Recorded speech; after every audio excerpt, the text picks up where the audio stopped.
media. And really just a note to bring you up to date that we've had our first inaugural meeting of our Community Voices project steering group.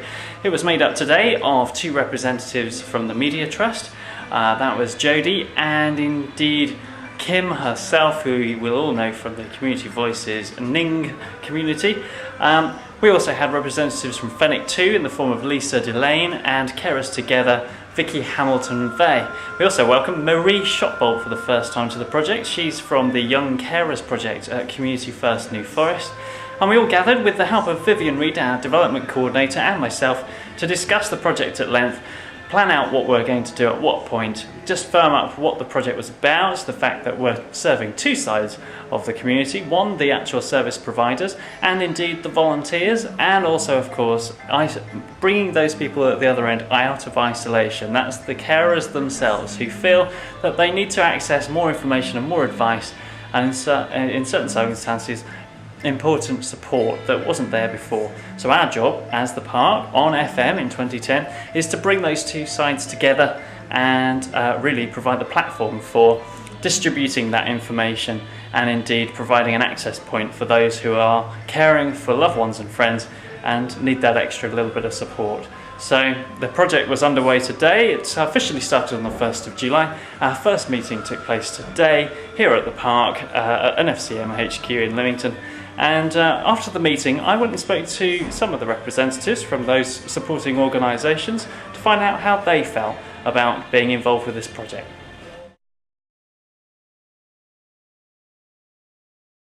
I think that there's an opportunity here to access subjects that are uncomfortable and that perhaps people haven't wanted to access before. And because we're not restricted by any sort of major political parties or whatever, we can say what we really think, and we can get people on air that can actually give true life stories and begin to help the rest of us that aren't in those positions to realise what is actually going on, because until you hear it from people who are actually experiencing it, you don't really have any idea at all. So that's what's really exciting, is that we're going to be able to access, real, true life stories and, find out from people what is actually going on. It'd be great.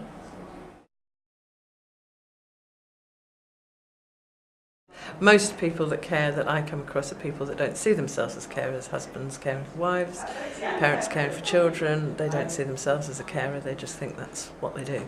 So the possibility of having a programme on the radio that people can listen to and get engaged with, they'll perhaps suddenly realise that actually there's people that I'm talking to on that programme that are like them. And maybe they are carers. And maybe there is help out there, and well, actually they all sound quite nice. It's okay. Maybe I can go along with that and not be frightened to feel cared. There's a loyalty thing too. Do I really want to admit that I'm a carer? Do I really want to admit that my husband, my wife, my child, whatever it is a little bit difficult to deal with sometimes, and talk to somebody else about it? Well, actually, if you're talking to somebody else who's got the same problem, that's okay.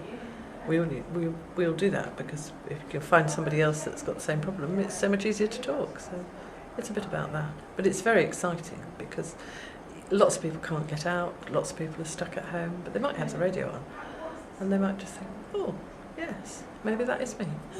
And so, yeah, it's an exciting project. Pleased to be involved.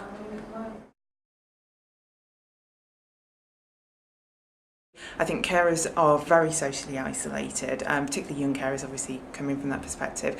They do struggle. A lot of them don't identify themselves as carers, so anything that can help with that, help them such as listen to other people's stories and go, oh, hold on a second, that's me, and then seek help, because there is help out there, not as much as there perhaps should be, but there is help out there, and if we can help get people to access it and get the support they need, then it can only be a good thing. Okay, so how do you think we can engage those carers who feel isolated at the moment, make them more part of this project? I think possibly one of the main ways is getting some good stories on there, getting the people who've been in that kind of boat so they can identify with that.